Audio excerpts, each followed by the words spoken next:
మేనిఫెస్టోలో ప్రజలకు ఇచ్చిన హామీలను నిర్ణీత సమయంలో పూర్తి చేసిన ఘనత సీఎం కేసీఆర్కే దక్కుతుందన్నారు ఎమ్మెల్సీ కవిత.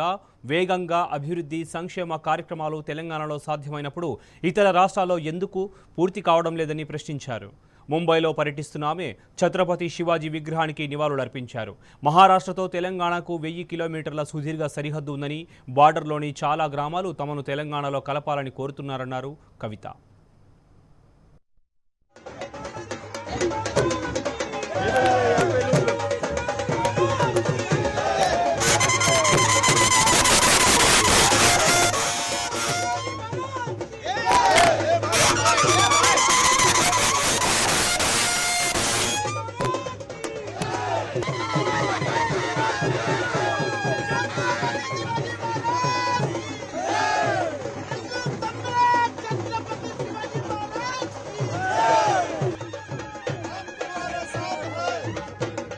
टीआरएस पार्टी जो हमारे नेता केसीआर साहब ने 2001 में शुरू किया था, वो तेलंगाना राज्य को अलग राज्य गठित करने के एक लक्ष्य लेके शुरू हुआ था।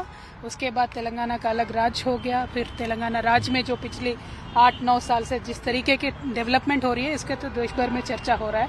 महाराष्ट्र में सबसे ज़्यादा चर्चा होता है क्योंकि महाराष्ट्र का तेलंगाना का एक रोटी बेटी का संबंध होता है। हमारा बहुत 1000 किलोमीटर से ज़्यादा बड़ा बॉर्डर है महाराष्ट्र से, और जिस तरीके से तेलंगाना में विकास हो रहा है, उस तरीके से महाराष्ट्र की जनता भी हमें लगातार विनतियाँ करती आई है कि आप महाराष्ट्र में भी आइए, आप यहाँ हमारे लिए काम करिए।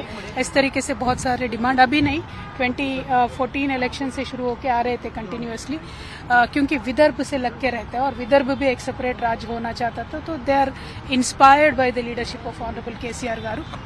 पीपल्स एजेंडा हम लेके आते हैं, लोगों के भलाई के लिए जिस तरीके से काम होना है इस देश में, हम मानते हैं कि वो हुआ नहीं है। जो बेसिक नेसेसिटीज है, पानी, बिजली, सिंचाई का पानी, पेंशन, ऐसे छोटे छोटे ज़रूरतें भी आज तक इस देश में हम पूरा नहीं कर पा रहे, जो तेलंगाना ने ज़्यादा हद तक 98% हमने पूरा किया है। तो एक टाइम बाउंड मैनर में अगर एक नया राज्य ये काम कर सकता है, तो पूरा हिंदुस्तान में ये काम क्यों नहीं हो सकता है। बस ये एजेंडा लेके हम महाराष्ट्र के जनता के पास आए हैं। आगे बहुत ज़्यादा चुनाव आने वाले हैं, बहुत सारे चुनाव आने वाले हैं। सारे चुनावों के बारे में पार्टी इमीडिएटली अनाउंसमेंट भी होगा। हमारा आशा ये है कि महाराष्ट्र के डेवलपमेंट में हम एक प्रोग्रेसिव पार्टनर बीआरएस के तरफ से बन सकते हैं। महाराष्ट्र के जनता के सेवा में अगर हम शामिल हो सकते हैं, अगर महाराष्ट्र के जनता हमें इस काबिल समझे, तो हम अपने आप को सौभाग्यवान समझते हैं। क्योंकि महाराष्ट्र की पावन धरती से जिस तरीके का स्फूर्ति मिलता है, जिस तरीके से अंबेडकर को तेलंगाना में लोग चाहते हैं, जिस तरीके से बाबा फुले का हर एक ऑलमोस्ट गांव में जैसा स्टैच्यू रहता है, जिस तरीके से साहू महाराज ने रिजर्वेशन उस जमाने में दिया था 1800s में, उसके बारे में जिस तरीके से डिस्कशन होता है तेलंगाना में, और जिस तरीके से हम यहाँ खड़े हैं, शिवाजी की मूर्ति जो स्फूर्ति हमें देती है, इसी स्फूर्ति से हम लोगों के लिए काम करने के लिए आए हैं। जिस तरीके से टाइम बाउंड मैनर में तेलंगाना में काम हुआ है, हम मानते हैं, हमें पूरा विश्वास है देश भर में ये हो सकता है। पूरे देश भर में जितने भी सरकारें थे, स्वतंत्रता हमें मिलके तकरीबन 75 ईयर्स हो गया।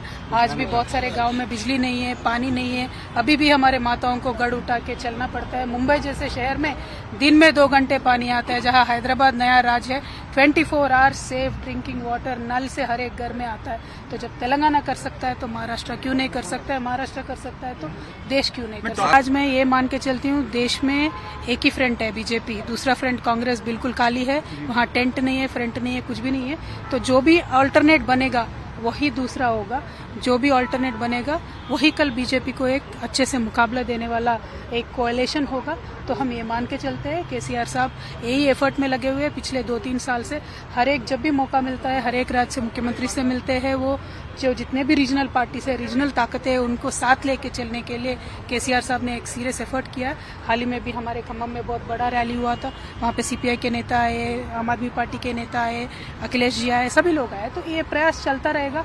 अब वापस अम्बेडकर जी के जयंती पे और एक रैली बहुत बड़ा होने वाला है। हमने हमारा सेक्रेटेरिएट का नाम भी अम्बेडकर जी के नाम दिया है, तो वहाँ पे भी रैली होगा। तो आगे चल के ये प्रयास जारी रहेंगे और हम महाराष्ट्र आते जाते रहेंगे।